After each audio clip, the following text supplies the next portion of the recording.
Assalamualaikum warahmatullahi wabarakatuh. Kami dari kelompok 3 ingin menjelaskan mengenai peningkatan suhu di permukaan bumi terhadap perubahan iklim. Kami beranggotakan 4 orang. Yang pertama ada saya sendiri, Nurul Hidayah, dengan NPM 2406483123. Pertama-tama, saya akan menjelaskan apa itu suhu. Suhu adalah ukuran panas atau dinginnya suatu benda atau lingkungan. Secara ilmiah, suhu menunjukkan seberapa cepat partikel-partikel dalam suatu zat bergerak. Semakin cepat, maka akan semakin panas. Selanjutnya, ada hubungan peningkatan suhu bumi dan juga perubahan iklim. Peningkatan suhu bumi atau dalam istilah ilmiah disebut global warming adalah fenomena naiknya suhu rata-rata atmosfer, laut, dan juga dataran bumi secara global dalam jangka waktu yang panjang.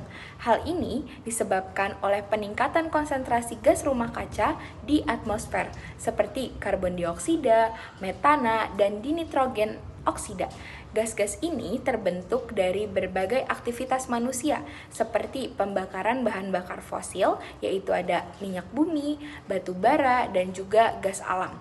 Kegiatan industri lainnya selanjutnya ada transportasi, pertanian, dan deforestasi.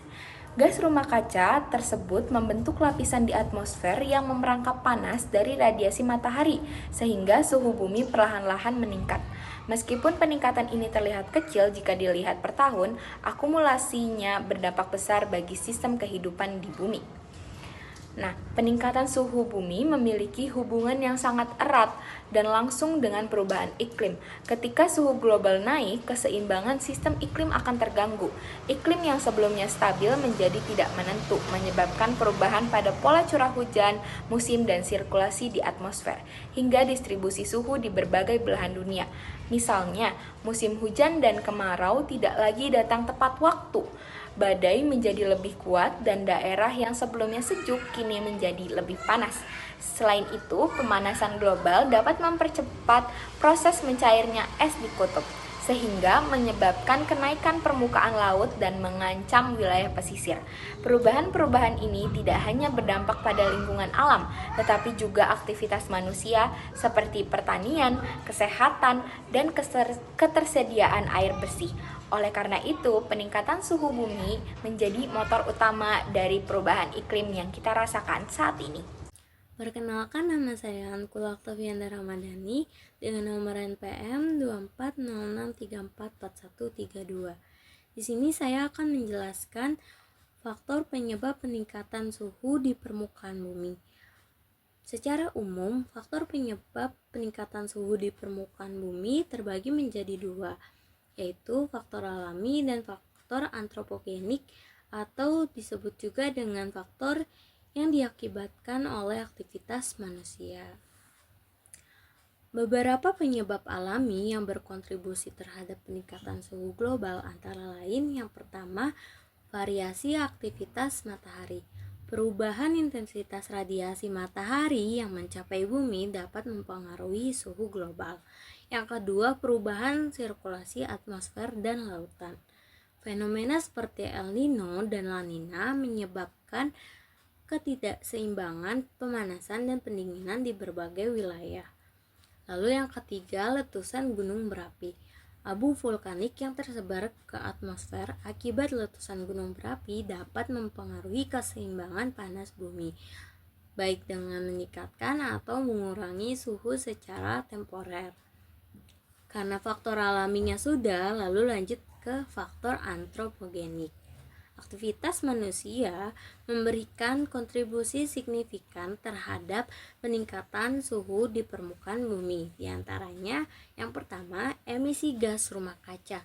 Gas-gas seperti karbon dioksida, metana, dan nitrogen oksida memperkuat efek rumah kaca yang menyebabkan peningkatan suhu global. Yang kedua, deforestasi dan perubahan penggunaan lahan. Penebangan hutan dan alih fungsi lahan mengurangi kemampuan bumi dalam menyerap karbon dioksida, sehingga meningkatkan konsentrasi gas tersebut di atmosfer. Lalu yang ketiga, urbanisasi dan efek pulau panas perkotaan. Permukaan kota yang didominasi material seperti aspal, dan beton menyerap lebih banyak panas dibandingkan wilayah yang memiliki tutupan vegetasi. Lalu yang keempat, kegiatan industri dan penggunaan energi fosil. Pembakaran bahan bakar fosil untuk kebutuhan energi dan industri menghasilkan emisi gas rumah kaca dalam jumlah besar sehingga mempercepat proses pemanasan global. Karena ada faktornya, pasti ada dampaknya. Peningkatan suhu permukaan bumi memberikan berbagai dampak, antara lain yang pertama, kebakaran hutan. Suhu ekstrim meningkatkan risiko terjadinya kebakaran hutan. Kerusakan ini tidak hanya merusak ekosistem, tetapi juga menghasilkan asap yang mencemari udara, air, dan tanah, serta membahayakan kesehatan manusia. Yang kedua, pencairan es di kutub dan kenaikan permukaan air laut. Suhu udara dan laut yang meningkat menyebabkan pencairan es di wilayah kutub, yang berdampak pada naiknya permukaan air laut. Akibatnya, wilayah pesisir rentan mengalami banjir, bahkan menenggelamkan pulau-pulau kecil. Lalu yang ketiga, adanya wabah penyakit. Suhu ekstrim dapat menurunkan sistem kekebalan tubuh makhluk hidup, sehingga meningkatkan risiko penyebaran berbagai penyakit dalam jangka panjang. Hal ini dapat menimbulkan wabah penyakit yang serius. Lalu yang keempat, adanya krisis air bersih. Kenaikan suhu menyebabkan peningkatan penguapan air dari sumber-sumber alami serta mencemari sumber air yang ada. Hal ini menyebabkan krisis air bersih yang sulit dihindari.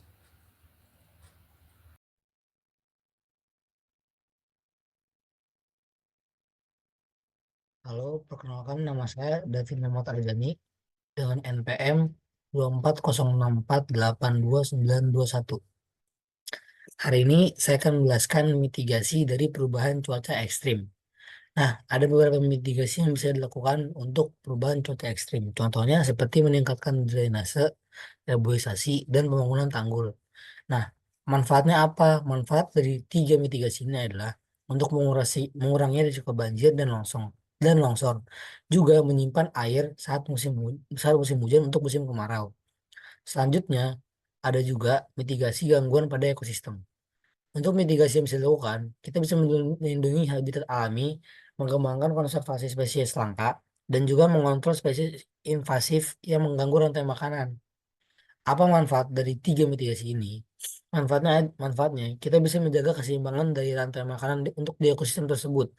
Kita juga bisa mencegah kepunahan dari spesies dan juga mendukung keanekaragaman hayati dan keanekaragaman ekosistem. Ketiga, ada mitigasi perubahan pola hujan hujan. Ya, perubahan pola hujan. Apa mitigasi yang bisa dilakukan? Sistem peningkatan dini dari cuaca ekstrim. Ini bermanfaat untuk meningkatkan dan mengurangi kerugian petani akibat musim tidak menentu. Yang kedua adalah teknologi pertanian adaptif seperti irigasi, varietas tahan cuaca, dan lain-lain. Ini gunanya apa? Gunanya untuk menjaga pasokan air untuk rumah tangga dan industri. Selain itu, seperti yang sebelumnya, ini juga bisa mengurangi kerugian petani dalam musim yang tidak menentu. Yang keempat ada mitigasi dari perubahan cuaca ekstrim, kenaikan permukaan air laut. Nah, mitigasi yang bisa kita lakukan adalah pengurangan emisi gas rumah kaca. Eh, ini manfaatnya untuk memperlambat laju dari perubahan iklim. Yang kedua ada pemulihan ekosistem pesisir dan infrastruktur adaptif.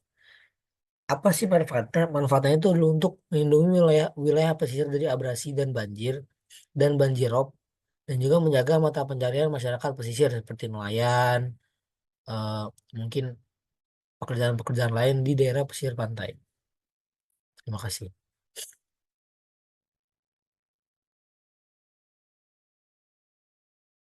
Assalamualaikum warahmatullahi wabarakatuh. Perkenalkan nama saya Niko Aturito dengan NPM 240641308. Nah, selanjutnya adalah bagian kesimpulan. Peningkatan suhu bumi atau pemanasan global merupakan fenomena yang disebabkan oleh akumulasi gas rumah kaca yang berada di atmosfer. baik dari faktor alami maupun aktivitas manusia seperti pembakaran bahan bakar fosil, deforestasi, dan juga urbanisasi. Nah, dampaknya tuh sangat luas, mulai dari perubahan iklim ekstrim, pencarian es kutub, dan juga kebakaran hutan, hingga krisis air bersih dan juga kesehatan. Oleh karena itu, diperlukan upaya mitigasi yang serius untuk menekan laju kenaikan suhu.